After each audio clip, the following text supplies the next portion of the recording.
जब party leader jail के अंदर होते हैं ना, और उनकी औलाद या उनका भाई जब बाहर होता है और वो सेकंड नंबर पे उस पार्टी का प्रेसिडेंट होता है या चेयरमैन होता है व्हाटएवर, तो फिर सब उसके पास जाते हैं, वो उतने अरसे पार्टी चलाते हैं और ये मसला नहीं होता कि असल में लीडर क्या चाहता था और क्या नहीं चाहता था।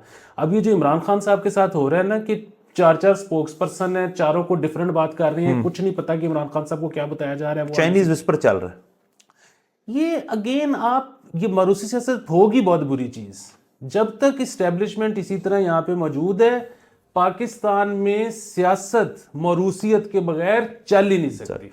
अस्सलाम वालेकुम, मुस्बत शो में बहुत बहुत खुश आमदीद। मैं हूँ असद निज़ामी, मेरे साथ हैं अली आफ्ताब। शो को प्लीज़ लाइक और शेयर करें, चैनल को जरूर सब्सक्राइब कीजिएगा। और सर कैसे हैं? सर मैं सहमा हूँ। सर क्या हुआ? सर वो अगेन अगर किसी ने पिछले कोई एक दो एपिसोड मिस कर दिए तो शायद उसको ना पता हो कि ये पता नहीं कब वो देखेंगे। लेकिन हम जिस वक्त ये रिकॉर्ड कर रहे हैं, हम एडवांस इसलिए रिकॉर्ड कर रहे हैं क्योंकि असद निज़ामी साहब उम्र की सादत हासिल करने के लिए जा रहे हैं और आपके लिए दुआ करने जा रहे हैं ढेर सारी। सो ये वो वक्त है कि अभी अनाउंस हुई है ईद, तो ये चांद रात हमें पता लगा दफ्तर में बैठे बैठे कि चांद रात हो गई है। अब घर कैसे पहुंच रहे हैं सर? मनचले निकल आए हैं सर नेविगेट करके इतने देर हो गई है, अब एक्सपीरियंस हमने हासिल कर लिया है। और ये देखें सर, वैसे ऑडियंस को इस चीज़ का तो अप्रिशिएट करना पड़ेगा कि चांद रात पर भी यहाँ पे काम हो रहा है, ऑडियंस के लिए हो रहा है और किसके लिए हो रहा है। बिल्कुल। और दूसरी एक और चीज़ ये कि मैं तो सर उन कम लोगों में से हूँ जो चाहता था कि एक और रोज़ा हो जाए जी। और उसकी वजह बुनियादी तौर पे जो है मतलब वो ये है कि वो ईद की छुट्टियां जितनी लेट हो जाए, मतलब लेट से मुराद फिर वही है कि वो तो हमें पता है कि छुट्टियां तो सरकारी तो वही हैं जी। लेकिन वो होता है ना कि हमने फिर मज़ीद एक दिन रिकॉर्डिंग कर देनी थी। नंबर एक चीज़। नंबर दो चीज़ ये कि सर आपको पता है मैं हूँ बिजनेस कम्युनिटी के साथ सर, और रिटेलर्स का हमेशा दिल करता है कि रोज़ा एक बढ़ जाए, ज़्यादा सेल हो जाती है, सेल ज़्यादा हो जाती है। सो अभी वो होता ही है कि सर आपको पता है कि मर्द जो है ना वो बड़े फनकार होते हैं। सो उनको जब घर पे ख़वातीन कह रही होती हैं कि शॉपिंग पे जाना है ईद की शॉपिंग, तो वो कह रहे होते हैं कि हाँ यार कर लेंगे ना, अभी टाइम है। तो अब ये वो वाला टाइम होता है कि आज अब पता नहीं कि सस्पेंस होता है कि ईद है नहीं है। अब एकदम से अनाउंस हो गया कि ईद है। अब वो चीज़ें जो रह गई हैं अब वो कहेंगे कि यार अब तो सड़कों पे मनचले निकल आएंगे, तो अब क्या निकले, अब बस ठीक है, रह गया तो रह गया। जब एक दिन और मिल जाता है ना, होनी भी कल छुट्टी थी, सारा दिन होनी थी शॉपिंग। यस बिल्कुल सर। और ज़ाहिर है रेवेन्यू जो होता है, जो भी रेवेन्यू इकट्ठा होता है उससे सरकार का भी फ़ायदा होता है, रिटेलर्स का भी फ़ायदा होता है और आवाम का भी फ़ायदा होता है। तो चलें सर, कोई नहीं। रूतीलाल कमेटी ने थोड़ा सस्पेंस डाला, लेकिन वो वाला सीन नहीं सर क्रिएट हुआ। अब वो जो एक दफ़ा 11:30 बजे अनाउंस हुआ, 11:30 अनाउंस हुई थी और उसमें फटा भी हो गया था कि वो फ़ोन ही खींच लिया था उन्होंने कि जी मैं दसांगा ताड़ी। अच्छा सर, बहरहाल वो वैसे थोड़ा सा सर हमें अंदाज़ा था कि हो जाएगी 10 तारीख को ईद। उसकी वजह ये है कि मेरा अपना ख्याल है कि सऊदी अरेबिया से कि उनके एक आ रहे हैं कोई शख्स जिन्होंने ईद की नमाज़ पढ़ानी है फैसल मस्जिद में। तो इस वजह से मेरे ख्याल में ईद का मतलब नॉट दैट रिलेटेड है किसी उस वाक़े से, बट शातें मिल गई थी और ईद का चांद नज़र आ गया था, तो इस वजह से ईद हो रही। बट ये भी एक साथ साथ एक आपको पता है हमारे इर्द गिर्द कंस्पिरेसी थ्योरिस्ट भी बहुत होते हैं, लेकिन ये बात जो थी ये मुझे सुनने में आई, शायद हकीकत भी है इसके अंदर। तो उन्होंने कहा उनका हम एक एक्स्ट्रा ना करवा दें रोज़ा, तो शायद उन्होंने कहा कि वो पढ़ाने आए तो पढ़ा दें। उसके अंदर गालिबन शहबाज शरीफ साहब और चीफ आर्मी स्टाफ भी शिरकत करेंगे उधर ही फैसल मस्जिद में ईद की नमाज के लिए, हमने सुना है। जाहिर है जब ये एपिसोड शाया हो रहा होगा, ये क्लैरिटी आ जाएगी इस चीज़ में, तो एडवांस माजरत या खबर मैंने दी थी दोनों में से कुछ भी। तो सर आगे चलते हैं। बिल्कुल। वैसे तो इसी से मुतस्सिल आपके पास एक और खबर है सर। वो कौन सी? वो जो जहाज से वापस आए हैं सर, मैं भूल जाता होता हूँ। हाँ अच्छा, ये भी सर अगेन ये जिस दिन हम रिकॉर्ड कर रहे हैं उस दिन हमने पढ़ी खबर। एक फ़्लाइट जो जद्दा से इस्लामाबाद जानी थी उसको डाइवर्ट कर दिया गया लाहौर की तरफ। अब ट्विटर पे और सोशल मीडिया पे जहाज़ के अंदर के जो सीन था, मनाजर थे, उनमें लोग बहुत परेशान थे। इस फ़्लाइट पे ये भी था कि अमूमन जो जद्दा से वापस इस्लामाबाद फ़्लाइट जा रही होती है उसमें KPK के बहुत सारे मुसाफिर होते हैं जो इस्लामाबाद लैंड करके फिर ड्राइव करके वापस जाते हैं KP। सो वो भी उनकी भी तादाद काफ़ी थी, कुछ 380 गालिबन पैसेंजर तक। ये फुल फ्लाइट्स अब वापस आ रही हैं ना वहाँ से। तो अब पता ये चला बाद में कि मरीम नवाज़ साहिबा और शहबाज शरीफ साहब ने फ़ैसला किया कि वो प्राइवेट जो होता है जहाज़ जो अमूमन इस्तेमाल होता है इस किस्म की ट्रैवलिंग के लिए, वो ना चूज़ करते हुए उन्होंने फैसला किया कि वो कमर्शियल PIA पे ही ट्रैवल करेंगे इन तमाम मुसाफिरों के साथ। तो उस पर ये इशू हुआ कि ज़ाहिर है फिर जद्दा पर भी कोई कहा जाता है कि फ़्लाइट टाइम 2 घंटे मज़ीद आगे किया गया। ज़ाहिर है सिक्योरिटी के फिर इंतजाम तो बहुत सख्त हो जाते हैं ना, तो वहाँ भी इंतज़ार किया मुसाफिरों ने। फिर दौरान फ़्लाइट पता चला कि जब लैंड कर गया जहाज़, एक तो लाहौर लैंड कर गया, अब लोगों ने कहा चलो लाहौर आ गए हैं, अब उतरेंगे को अपना बंदोबस्त करेंगे। मेरा नहीं ख्याल PIA को इस किस्म की कन्वेंस देती है आपको कि तमाम 380 पैसेंजर को इस्लामाबाद तक लेके जाए, आई डोंट थिंक सो। तो उन्होंने, और ज़ाहिर है कल ईद भी अनाउंस होगी तो लोगों ने पहुंचना है अपने, तो और अग्रेशन का आप लेवल देखें क्या है। उसके बाद भी ऑफलोड होने के बाद भी जो ये सरकारी लोग थे और उनका अमला जो था, उसके बाद भी गालिबन 2 घंटे तक उनको जहाज के अंदर बिठा के रखा और फिर अग्रेशन जो थी वो बिल्कुल अरूज पे चलेगी। जाहिर है लोगों ने फिर कैसे पहुंचना है वापस, और वैसे भी सड़कों का जैसे है सूरत हाल हो जाती है और तमाम मसाइल जो पैदा होते हैं, तो इससे काफ़ी चीज़ें होती हैं। और मैं तो सिर्फ सर एक तो है कि एयरपोर्ट पर इंतज़ार करना वो हो जाता है, जहाज़ के अंदर पैक्ड फ्लाइट में इंतज़ार करना बहुत मुश्किल होता है। और ये अगर तो इस दफ़ा हो गया है तो ये आइंदा नहीं होना चाहिए, क्योंकि हम कुछ नहीं कहेंगे, मतलब अगर तो ये ऑस्टेरिटी की मद में किया गया है तो कोई मसले वाली बात नहीं है। आप प्राइवेट जेट, आप इलॉन मस्क का जहाज़ मंगवा लें, आप उस पर वापस आ जाए, हमें कोई टेंशन नहीं है। लेकिन मुसाफिर जो हैं उनको परेशान करना है चांद रात के ऊपर, ये एक्सेप्टेबल बिहेवियर नहीं है सिर्फ किसी भी दिन के ऊपर। और ये जो कुछ लोग चाचू को शोबाज कहते हैं ना, ये उसी की एक अक्कासी है मेरे ख्याल में, वो ठीक कहते हैं। और ये जो था ना कि फ़ोटो खिंचवानी थी कि हम अपने एयरफोर्स 1 पे नहीं गए, हम जो है वो लोगों के साथ ट्रैवल करके गए, हमने 300 बंदों की मत मार दी है। तो ये बहुत ही, मैं इस पर क्या कहूँ अब 2 घंटे उधर से लेट चला, यहाँ पे 2 घंटे लोगों को डरबे में बिठा के रखा गया। और फिर जब वो ऑफलोड होंगे तो उसके बाद उन्होंने इंतजाम करना है अपना, कैसे जाएंगे वो, तो बहुत ज्यादा है। और नहीं, इसके 2 घंटे अंदर बिठा के रखा है, फिर यही जहाज उनको इस्लामाबाद लेके गया। अच्छा यही जहाज, चलिए ये अच्छी बात है। निकलने नहीं दिया जहाज से। अच्छा, मुझे लगा, मैंने अच्छा खबर वो जो ट्विटर वाली गलत थी, फिर उन्होंने कहा था कि उनको फिर ऑफलोड शायद करने की इजाजत दी कि अपना अपना बंदा, अच्छा वो वीडियो के अंदर बंदा कह रहा था कि जी हम अपना बंदोबस्त अब कैसे करेंगे फलाना। ये तो चले शुक्र है कि उनको एटलीस्ट वापस छोड़ के आए। मेरा ख्याल है, ये अभी कंफर्म नहीं है, लेकिन मेरा ख्याल है कि फिर इनको कोई नहीं सर, कंफर्म हो जाएगा। खबर असल में वो तो चले छोड़ दें बात, लेकिन खबर असल में ये है कि ये चीज़ नहीं करनी चाहिए। आप ऑस्टेरिटी की मद में बहुत कुछ करें। और मुझे अच्छी तरह याद है कि जब इमरान खान साहब का दौरा अमेरिका था, जो जो जो जो कहा जाता है कि 92 का वर्ल्ड कप और उसके बाद दौरा अमेरिका उनका जो था, ये 2 चीज़ें जो है इनकी पॉपुलैरिटी सेम थी, हालांकि ऑब्वियसली हम अग्री नहीं करते उस चीज़ से। इसमें भी खान साहब ने कमर्शियल फ्लाई करने का फैसला किया था यहाँ से, तो ठीक है, लेकिन वो अमेरिका जा रहे थे ना, वो तो बहुत सारे स्टॉप्स वगैरह करा के गए होंगे। और सर कमर्शियल का एक और भी इशू होता है कि सिक्योरिटी वालों जो हैं उनकी बहुत ड्यूटी सख्त हो जाती है। सिर्फ बुनियादी बात यह है कि इस दफ़ा जब ये गए हैं ना शहबाज शरीफ साहब और मरीम साहिबा, तो बड़ा इन्होंने जो है वो इनके जो ट्रोल ब्रिगेड थी, उन्होंने बड़ा वो तरीके इंसाफ को ताने दिए कि आपका तो जब उम्रा करने जाता था तो अपना जहाज़ लेके जाता था, तो ये देखो कमर्शियल में सबके साथ जा रहे हैं, तो वापसी पे उन्होंने ये कर दिया। हाँ सर, तो बहुत सर। और वैसे भी सर ये मुकाबला इमरान खान साहब से किया ही नहीं जा सकता, इसमें हमेशा इमरान खान साहब हारेंगे। उसकी वजह यह है कि ट्रैवलिंग बाय एयर जो है उसके अंदर तो उन्होंने रिकॉर्ड हासिल किया था कि वो मतलब बनी गाला से मतलब प्राइम मिनिस्टर हाउस भी हेलीकॉप्टर पे जो बंदा जाता था, उससे इस चीज़ का मुकाबला करने की क्या जरूरत है। हाँ, लेकिन अभी मुकाबला तो ये कर रहे हैं ना, क्योंकि मरियम साहिबा ने भी तो किया ना सिक्योरिटी के चक्कर में, वो भी हेलीकॉप्टर आ रहा है जी, हेलीकॉप्टर बिल्कुल आ रहा है, आ गया है या आ रहा है। सर उसके टायर कितने के होंगे या उसकी पोशियाँ कितने की होंगी। अच्छा सर, बारह थोड़ा सर आप अवॉइड कर जाते हैं ऑटो सेक्टर को, मेरा दिल करता है मैं बार बार जिक्र करूँ उस चीज़ का सर। तो 34 फर्म्स जो हैं उनको लाइसेंस मिल गया पाकिस्तान के अंदर इलेक्ट्रिक व्हीकल्स बनाने का, 2 व्हील एंड 3 व्हील। अभी रिसेंटली मैंने मतलब कि लोगों ने देखा होगा, आई होप देखा होगा, सुनील मान साहब का एक इंटरव्यू किया था मैंने, उसके अंदर उन्होंने भी ये कहा था कि 4 व्हील इलेक्ट्रिक व्हीकल जो है इस मुल्क में अभी एक्सेप्टेबिलिटी नहीं आई। 2 एंड 3 व्हील के ऊपर अलबत्ता इस मुल्क के अंदर बहुत बड़ी मार्केट है, और अब ढेर सारी फर्म्स जो हैं वो आई हुई हैं इस मार्केट के अंदर। उसकी ट्रांसलेट जो वो नहीं कर पा रही, लेकिन अवाम के अंदर, मैसेज के अंदर। तो आई थिंक इसके अंदर ये चीज़ बहुत अच्छी है। गवर्नमेंट को भी इसके अंदर अगर तो ये लाइसेंसेस ग्रांट किए, ये बहुत अच्छी बात है।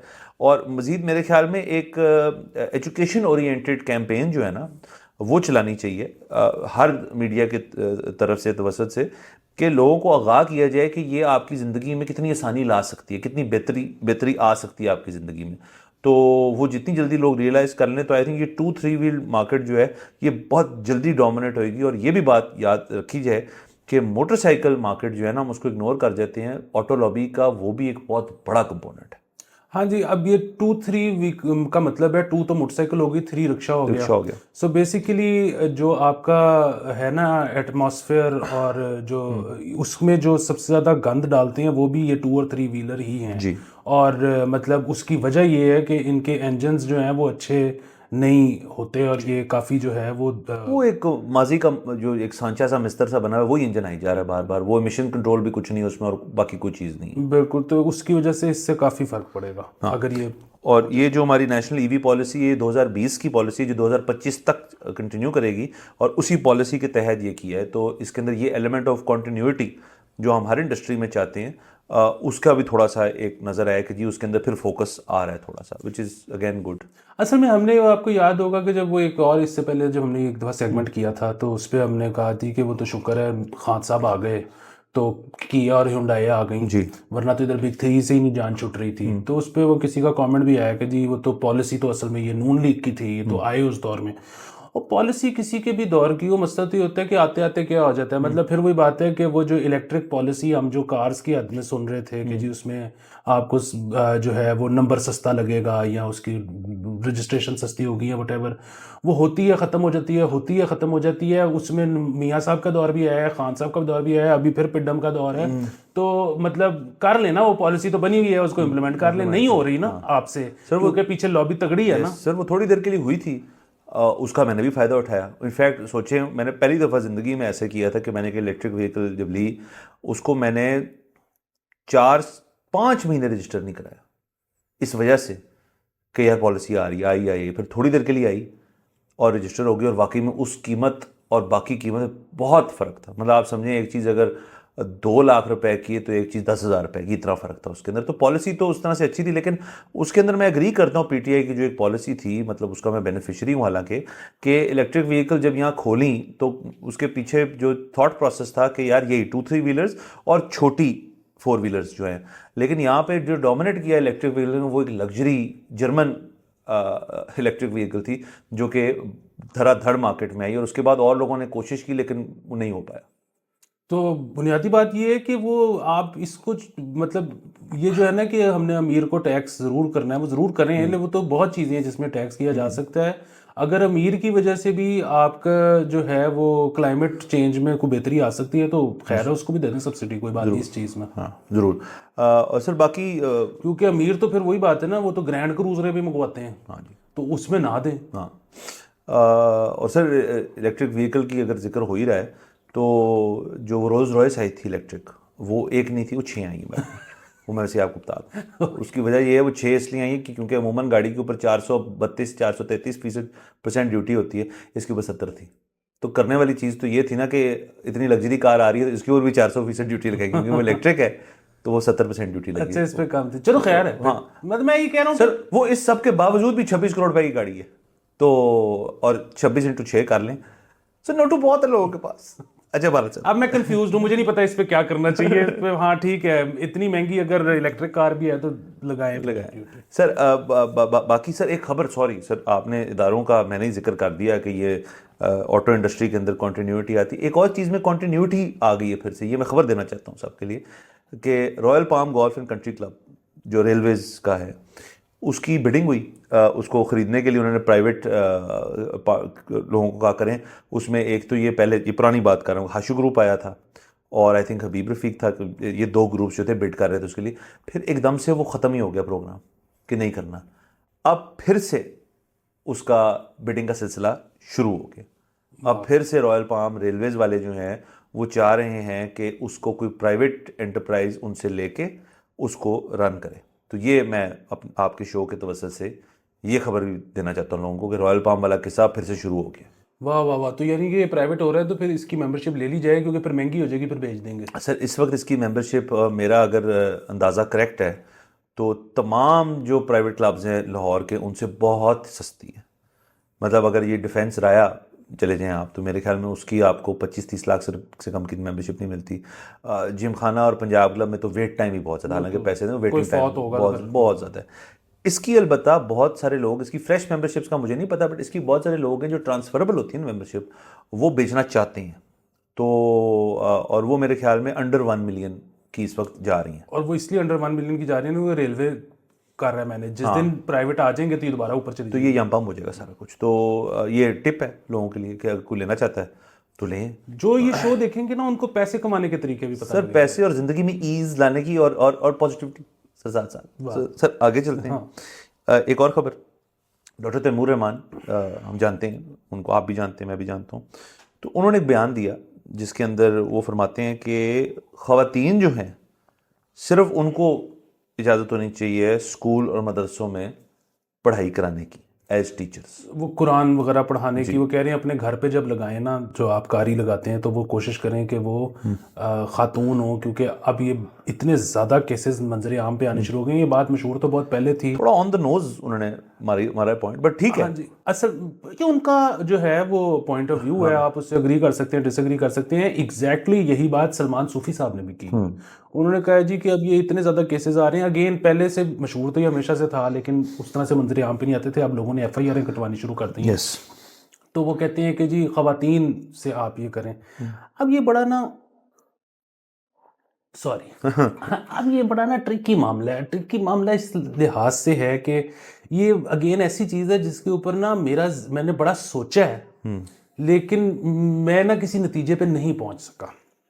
अच्छा, वो इस तरह से कि एक तरफ तो ये है कि जी मतलब इस तरह के केसेस से बचने का फौरी तौर पे क्या तरीका है। वो फौरी तौर पे तरीका ये है कि ज़्यादा से ज़्यादा ख़वातीन को इंगेज किया जाए। और वैसे तो खैर वो भी अब आ रहा है, एक ये भी ख्याल है लोगों का कि जी मदरसों के हर जगह पे और मस्जिदों के अंदर हर जगह पे कैमरे होने चाहिए, कोई ब्लाइंड स्पॉट ही नहीं होना चाहिए। अच्छा, लेकिन मसला ये है कि एक तो ये वाला इशू, दूसरा एक और चीज़ ये है कि अब यहाँ पे आपको पता है आबादी जो है बहुत तेज़ी से बढ़ रही है। अच्छा, और यहाँ पे एक ये भी आसरा होता है माँ बाप को, एक तो मतलब वही गरीब जो अमीर लोग हैं जो कि अच्छे वसाइल दे सकते हैं, वो तो बच्चे कम पैदा कर रहे हैं। जो गरीब है, जो ज़्यादा बच्चे पैदा कर रहा है, वो एक तो इसलिए कर रहा है कि जी हेल्पिंग हैंड है, वो कमाना शुरू कर देगा तो उसकी ज़िंदगी में बेहतरी आएगी। दूसरा ये है कि अगर कुछ भी ना हो सका, बहुत मसाइल हुआ तो मदरसे में डाल देंगे, सो मदरसे वाले will take care of the kid. अच्छा, अब इसी तरह बहुत सारे लोग हैं, हम देखते हैं कि जी वो मदरसों में मतलब पैसे देते हैं कि उनकी अपकीप के लिए और ये वो, और हम भी उनमें शामिल हैं, हमने भी कई दफ़ा दिए हैं। और उसकी वजह ये कि जब हम देखते हैं कि एक मदरसा है वो इतने ज़्यादा बच्चों को कफ़ालत कर रहा है और अगर हम उनको पैसे नहीं देंगे तो उन बच्चों का क्या बनेगा। तो एक तरफ वो वाला मामला है, दूसरी तरफ ये वाला मामला है कि अगर आप उनको पैसे देते जाओगे तो वो लोग जो हम सोच रहे हैं कि कभी पॉपुलेशन मैनेजमेंट की तरफ जाना है हमने, तो माँ बाप को तो ये समझ ही नहीं आएगी कि यार मतलब जब उनके पास हमेशा एक ये होगा रास्ता कि कुछ ना हुआ तो मदरसा चला जाएगा, तो वो तो कभी ये करना बंद ही नहीं करेंगे। तो अब फिर वही बात है, मुस्तकबिल का सोचें, इनको आज पैसे देना बंद कर दें, या अभी का सोचें और वो जो बच्चे उधर हैं उनको रोटी तो पहुंचानी है। अगेन ये जो मदरसों में से निकल रहे हैं बच्चे, फिर वही बात है, अब तो वैसे गवर्नमेंट ने किया है कि वो और उलूम भी हासिल करें और वो सारा कुछ, लेकिन ज़्यादातर का जो ज़्यादातर बनते हैं उसमें आलिम वगैरह। अब फिर वही बात है कि मतलब इसमें कोई शक नहीं, बहुत अच्छी बात है आलिम बनना, लेकिन आलिम बनने के अलावा कोई साथ यहाँ हुनर होना चाहिए या कोई आपकी तालीम होनी चाहिए। अगर आप ये सोच रहे हो कि आपको वो जो आप आलिम का कोर्स कर रहे हो यही आपका ज़रिया मुआश में बन जाएगा, तो फिर आप मज़ीद वो मतलब अगेन अब जो आगे दौर है, मतलब आप किसी भी शरीयत के मसले में फंसते हैं या कोई भी आपने नॉलेज हासिल करना है रिलीजन का, तो अब आपके पास मोबाइल है, 1 सेकंड के अंदर निकल आता है कि कौन सा मकतबा फिक्र, और बड़ा ब्रॉडर आपको एक पर्सपेक्टिव मिलता है क्योंकि वो तमाम जगहों से आ रहा होता है। हाँ, सो अब फिर वही बात है, क्या करें, अभी का सोचें, बाद का सोचें, क्या करें, ये एक बहुत बड़ा सवाल है। हाँ सर, ये डिबेट है और नहीं सर, लेकिन अच्छी बात मेरे ख्याल में ये कि ये डिबेट छिड़ी है, और जब जो डिबेट छिड़ती है और उसके ऊपर बहस होती है तो उसी से नतीजे निकलते हैं, उसी से प्रॉब्लम्स आइडेंटिफाई होते हैं और उसी से सोल्यूशन निकलते हैं। और सर वैसे भी सर चाइल्ड प्रोटेक्शन जो है उस पर भी बहुत और तवज्जो देने की ज़रूरत है। अभी हमारे ही जो दूसरा हमारा शो है टीवी वाला, उसके ऊपर एक खातून सारा अहमद, वो I think child protection bureau की जो हेड हैं इस वक्त पंजाब की हद तक, वो जो चीज़ें बता रही थी हमें शो के ऊपर, वो उसमें उन्होंने बड़ा वाज़े तौर पे बताया कि अब्यूज़ के अंदर जो एक बहुत बड़ा मसला होता है कि जब ऐसी किस्म की चीज़ हो जाए तो, क्योंकि ये अभी तक टैबू उस तरह से है, जो कि बड़ी अजीब सी बात है कि लोग नहीं जाते अथॉरिटीज़ के पास, मतलब उस बारे उसकी कंप्लेंट जो है वो होना, उसको एलिवेट होना जो है वो ही सबसे बुनियादी चीज़ है। उसके बाद तो अपना रास्ता इख्तियार करेगा। और फिर लोग बैठे हैं जो सोशल मीडिया पे भी मोटिवेट करते हैं लोगों को, तो उनका ये कहना था कि बहुत सारे केसेस रहते हैं, सैकड़ों ऐसे होंगे जिसमें रिपोर्टिंग ही नहीं होती। सर बिल्कुल, और वो बड़ी ऑब्वियस सी बात है। एक तो इसलिए नहीं होती क्योंकि लोगों को होता है कि इससे बदनामी होगी, बच्चे का मुस्तकबिल ख़राब हो जाएगा, बच्चे का बुली होगा अपने दोस्तों में, एक इस वजह से नहीं होती। दूसरा इस वजह से नहीं होती कि ये जो उलमाए कराम हैं, ये हमने देखा है अभी जो पिछले 5 7 10 केसेस हुए हैं कि इनको सही बात का पता हो या ना हो, ये अपनी कम्युनिटी को डिफेंड करने आते हैं और ये बड़े ताकतवर लोग होते हैं। और सिर्फ ये नहीं, रियासत इनको डिफेंड करने आती है। सो अब एक गरीब बच्चे का बाप है, वो टेक ऑन करना चाहता है पूरी उलमा कम्युनिटी और पूरी रियासत को, हम नहीं कर सकते। बिल्कुल सर। और लेकिन इससे सर एक सिल्वर लाइनिंग और अगेन मुस्बत पहलू, जो इसी केस जिसका आप जिक्र कर रहे हैं, जो एक हफ्ते पहले जो हुआ, उसको ट्रैक्शन इस वजह से मिली कि क्योंकि उसके ऊपर गुफ्तगू सोशल मीडिया पे बहुत ज़्यादा होना शुरू हो गई। सो कोई भी अगर शख्स जो है कमज़ोर है, मुकाबला नहीं कर सकता किसी से, तो ये एसेट ज़रूर है। अगर आप सच्चाई में हैं और राइट साइड पे हैं तो इसको आप यूटिलाइज कर सकते हैं, मतलब अपना पॉइंट ऑफ व्यू आप आगे दे सकते हैं। जाहिर है फिर लोगों को डर होता है इस चीज़ का कि कोई ज़्यादा मसला हद से बाहर चला गया तो फिर हमने देखा है कि बहुत ऐसी चीज़ें हो जाती हैं जो फिर जिनका जनरेशनल इफेक्ट आता है आपके ऊपर। सो बस सर है एक कॉम्प्लिकेटेड बहुत ही इशू इस पे, बल्कि अगेन जिस तरह से मैंने कहा कि मैंने तो इस पे बहुत सोचा और मैं नतीजे पे नहीं पहुंच सका कि क्या करना चाहिए, ये या वो। दोनों ऑप्शंस आपके सामने हैं। अगर कोई तीसरी भी है या इसमें से आपको लगता है कि ये वाली बेहतर है तो आप प्लीज़ कमेंट में बताएं। बिल्कुल। सर एक और खबर कर लेते हैं। पाकिस्तान के सियासी मंजरनामे में एक और एंट्री, एक नई पॉलिटिकल पार्टी जो है वो आ गई है। शाहिद खान अब्बासी साहब ने एक पॉलिटिकल पार्टी लॉन्च कर दी है। पहले तो इसके ऊपर बहुत बातें चल रही थी, आप और मैं सुनते रहते थे कि एक नई पार्टी आ रही है। अलबत्ता हमने उसके ऊपर कमेंट करना का फैसला इस वजह से नहीं किया क्योंकि कोई ऑफिशियल नहीं था। अब तो वो इलेक्शन कमीशन के पास चले गए और उन्होंने वहाँ पे रजिस्टर करवा दिया। नाम अभी तक मेरी जब तक हम शो रिकॉर्ड कर रहे हैं इस चीज़ की कॉन्फर्मेशन है कि इलेक्शन कमीशन में उन्होंने कागजात जो भी होते हैं, दस्तावेज, वो जमा करा दिए हैं। अलबत्ता अभी उन्होंने वो नहीं बताई कि पार्टी का नाम क्या। मिफ्ता इस्माइल भी इसके अंदर नाम है, और इसके अंदर है, सॉरी। और उन्होंने कहा ये है कि ये शायद खान अब्बासी की पार्टी नहीं है। उन्होंने कहा है कि ये पाकिस्तानियों की पार्टी है और इस पार्टी का एक बड़ा ही सख्त जो है असूल होगा कि इधर मारूसी सियासत जो है उसकी गुंजाइश नहीं है, जनरेशनल लीडरशिप नहीं होगी, इनहेरिटेंस के ऊपर जो है मतलब विरासती सियासत जो है उसके अंदर नहीं होगी। अलबत्ता उन्होंने ये, और उन्होंने साथ साथ ये भी कहा कि इसके अंदर जो इनका पार्टी प्रेसिडेंट होगा वो मैक्सिमम ऑफ 2-3 ईयर टर्म कर सकता है। तो पार्टी प्रेसिडेंट की 2 टर्म्स होंगी तो वो पार्टी प्रेसिडेंट चेंज होता रहेगा। सो ये on the face of it तो ये तमाम चीज़ें वो हैं जो ठीक हैं, मतलब इसमें कोई मसले वाली बात नहीं है। मारूसी सियासत जो है वो एक टची पॉइंट है तमाम सियासी पार्टीज़ के लिए। मारूसी सियासत ना होने के जो मसले मसाइल हैं हमें पाकिस्तान तहरीक इंसाफ में नज़र आ रही हैं, और बाकी पार्टीज़ जो हैं उनके अंदर उनके फ़वाइद भी हमें नज़र आए हैं कि किस तरह जो सेकंड जनरेशन है ऑफ द पार्टी उन्होंने किस तरह काबू रखा। आप जो भी कहें उन्होंने काबू तो करके रखा ना सारा कुछ। और अभी जो भी हुआ, जैसे भी हुआ, जहाँ भी हुआ, इस वक्त पावर में भी वही 2 पार्टीज़ हैं जो बड़ी देर से इस मारूसी सियासत जो है उसको आगे लेके जा रहे हैं। तो मे बी ना रखना उसको इस मुल्क के अंदर और हमारे माहौल के अंदर एक शायद इतना अच्छा आइडिया नहीं है।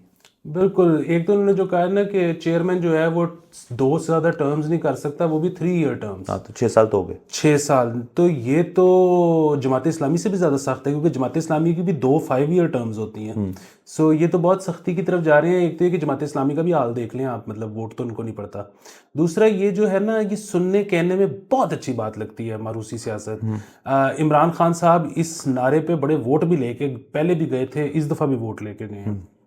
प्रॉब्लम सिर्फ एक है, वो ये है कि इस तरह की बातें ना वो अच्छी बड़ी लगती हैं और आप बड़ा वो एक्सपेक्ट करते हो और आपको बड़ा गुस्सा चढ़ता है आवाम को कि क्यों नहीं इन सियासी पार्टियों को समझ आती, कि इनको नज़र नहीं आ रहा कि इनका बच्चा छोटा है, एक सीनियर पार्टी लीडर है जिसकी 22 साल की सर्विस है, क्यों बच्चा उसके ऊपर आ जाता है। ये फलाने मुल्क में तो नहीं आता, अमेरिका में तो नहीं होता, फलानी जगह पे तो नहीं होता।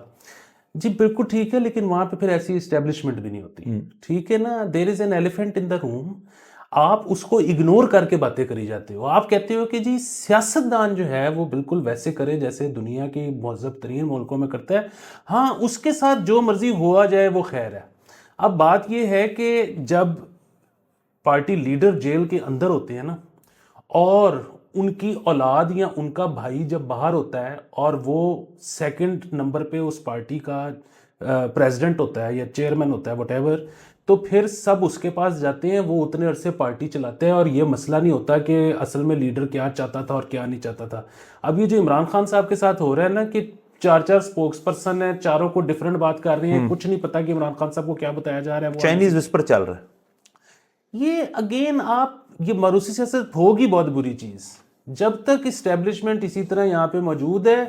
पाकिस्तान में सियासत मारूसियत के बगैर चल ही नहीं सकती। सर मुझे तो एक और मेरी आपकी और आपके नाज़रीन के लिए पेशकश कि इस वक्त पाकिस्तान का जो सियासी माहौल है उसके अंदर एक पार्टी की गुंजाइश निकल आई है। उसकी वजह यह है कि आप जो मौजूदा हैं उनका हमने उस दिन भी बात की थी कि एक एंटी स्टैब्लिशमेंट ब्लॉक जो है आपने जिक्र किया था कि वो शायद तैयार हो रहा है, जिसे मैंने कहा था कि इतनी 3D चेस कौन खेल रहा होगा, बस शायद चलें उनको हम बेनिफिट ऑफ द डाउट दे देते हैं कि हो रहा है। तो इसका मतलब है, और जाहिर है जिसकी हेल्म पे नवाज शरीफ साहब हों तो वो हदसाती तौर पर कोई एंटी स्टैब्लिशमेंट हो जाती है चीज़, तो शायद इधर भी वो मुतवक्के है। नंबर 1, जो अपोजिशन में आपकी पार्टी है, ये मेरी राय नहीं है, मेरी एक खबर है समझ लें कि उनकी जो चलती चेम गोइयाँ कि जी अली ज़फ़र कह रहा हूँ, वो अली ज़ैदी जो हैं वो मिले हैं या मिल रहे हैं, खान साहब की इजाज़त के बगैर मिले हैं, सारा कुछ चल रहा था पिछले हफ्ते या भी रोज़ों में। तो ये बात भी जो है गलत है। इस वक्त कांटेक्ट नहीं है, कांटेक्ट करने की मेरे ख्याल में इतनी एफर्ट भी नहीं हो रही, वरना हो जाता। सो ये अभी लॉन्ग टर्म चलेगा अभी, क्योंकि उन्होंने सारे अपने एग्स जो हैं वो एक बास्केट में डाले हुए हैं। और ये बात समझने की ज़रूरत है कि इस वक्त ये अभी स्टेबिलिटी क्या, नीम स्टेबिलिटी की अभी तो शुरुआत भी नहीं हुई स्टेबिलिटी की, जिससे आप कह सकेंगे यार अब हम ज़रा लेवल हो गए हैं, अभी तक नहीं हुआ, अभी इसी तरह चल रहा है, तिरछा ही है सब कुछ।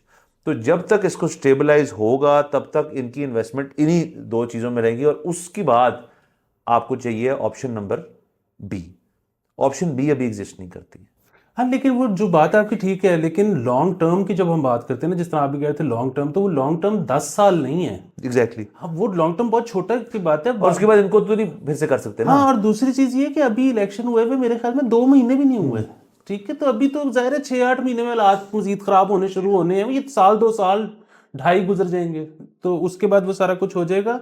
बुनियादी बात ये है कि एक अगेन मैं back to my old point कि यहाँ पे जो एक्सपेक्ट किया जाता है ना कि सियासी पार्टी कोई गलत काम ना करे, बाकी उसके साथ जो मर्जी होता रहे, ये हो नहीं सकता। आप क्रिकेट मैच की, क्योंकि लोगों को एग्जांपल समझ में आती है, अगर अंपायर किसी एक टीम के साथ मिला हुआ है और बहुत ओपनली मिला हुआ है, तो आप 10 में से 9 मैच हारेंगे। ठीक है, सो आपको अंपायर न्यूट्रल करना पड़ेगा।